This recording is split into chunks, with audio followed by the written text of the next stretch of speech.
Hello friends, welcome to the channel Profile Plus. This is Padma. Do like, share and subscribe the channel to know more about communication and personality development. Don't forget to press the bell icon.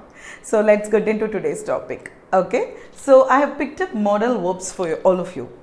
Okay, see, this is really important since we learned a lot of tenses in the previous classes. I also thought using these modal verbs in day-to-day English is quite difficult. But once you learn it, it becomes really easy for you. Okay, so today let me explain you the few modal verbs where you can use it and where smartly, like you can remember, okay, these are the places where I can use such verbs. So I've made it more simple for all of you. Okay, so let's get into the video. The first modal verb what we are going to see today is ability. See, whenever you want to express about ability, please remember friends, all your modal verbs are again auxiliary verbs. It comes along with another verb form.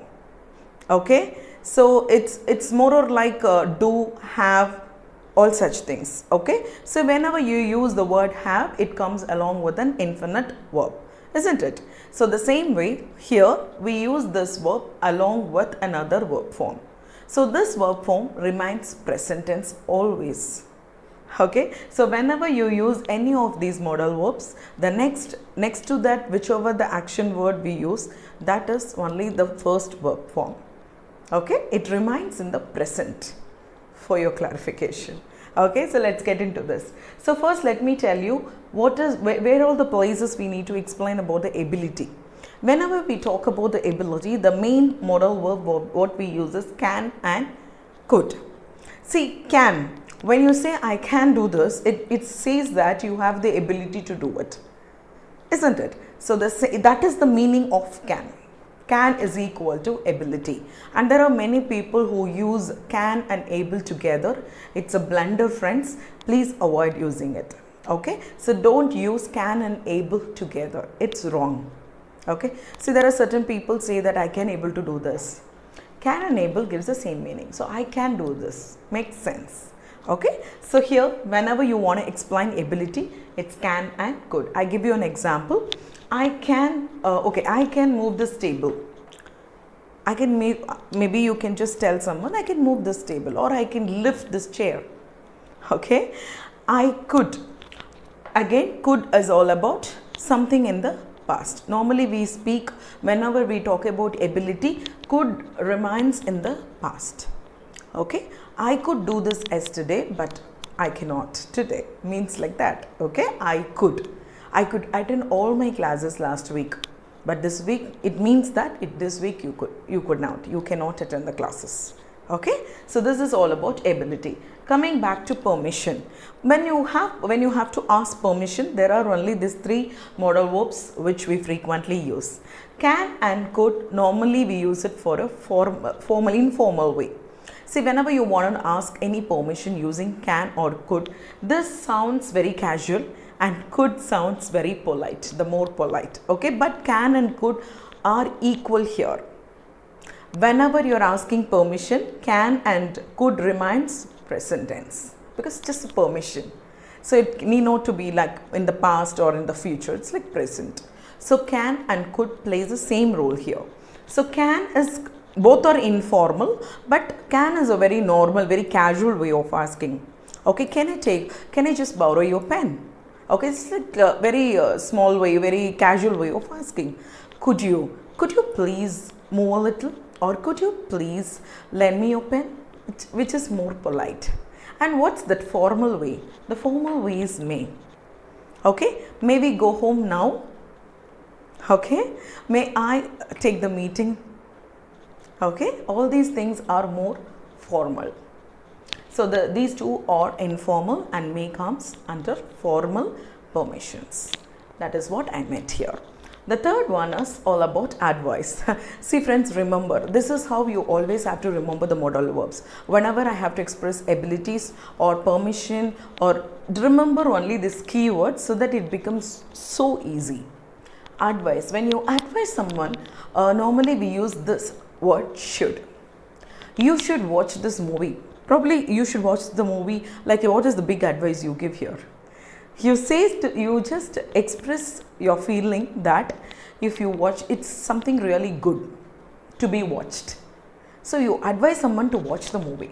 Should watch this movie. Such a good one. Okay? Or you should wake up early in the morning. Just to have your walking in the morning. It's like it's really mind refreshing. So you are indirectly advising someone. So there, the modal verb, what we use is should. Okay, friends. So coming to the fourth point, it's nothing but obligation. See, it's not always about obligation. Sometimes, see, I'll explain you this. Obligation means, you're just making an obligation to someone.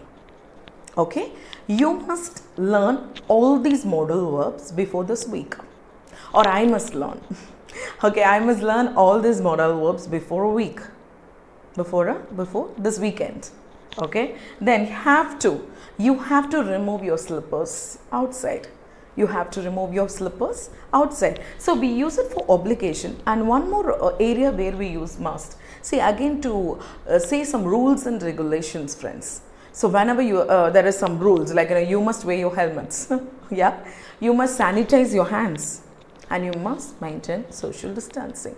So very important, and it is also your government rules. It is also a law and rule that you are supposed to do that. There we normally use the word must.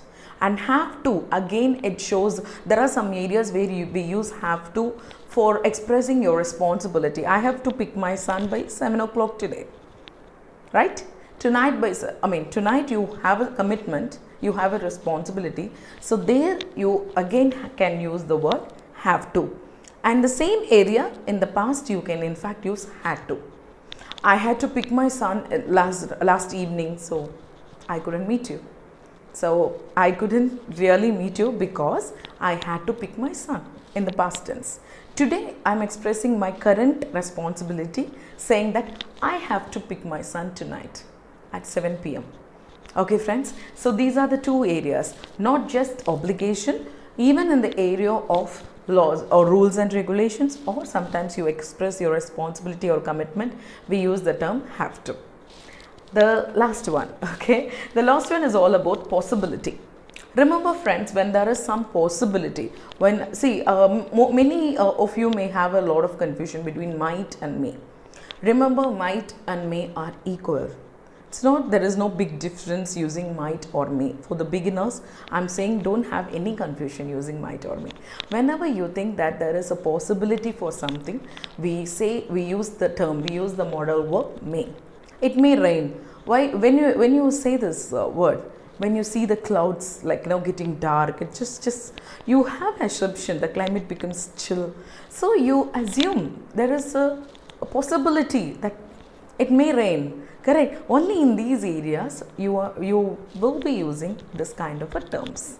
Okay. So may is used like that, and it might rain and it may rain. Both are giving an equal meaning here. Fine. So in this sentence, may and might are equal. Okay. See, there is one more. Okay, there is one more example I can say. He may be coming. He may be coming for dinner tonight. Okay. So this is another example. He might come. He might come and meet us today. He might come to meet us. See, these are the possibilities. You are assuming, okay, there is some possibility. Maybe before, he could have told you before a week, I'll meet you by next weekend. So you're expecting him. There are chances. So you say he might be coming here, or he might come here, or he may come here. Both are equal. So remember, friends, these modal verbs are very, very easy. Okay, so whenever you use this, remember all these key points. If you're giving an advice, use should. If you're just expressing your ability, use can or could. If you're making an obligation, obviously might or have to, may or have to. Okay, if you're just again talking about a probability, then you should say might. And there is something very certain, you're very sure about it, and also we use there will. Will is again a modal verb, so will also you can use it there. I will meet you tomorrow, I'm certain about it. I'm really sure about it. Okay, so this is a very simple ways to remember modal verbs and correct your mistakes what you make in day-to-day English. enrich, empower, and emerge with English. Do wear your mask, sanitize your hands, please maintain social distancing. All the very best.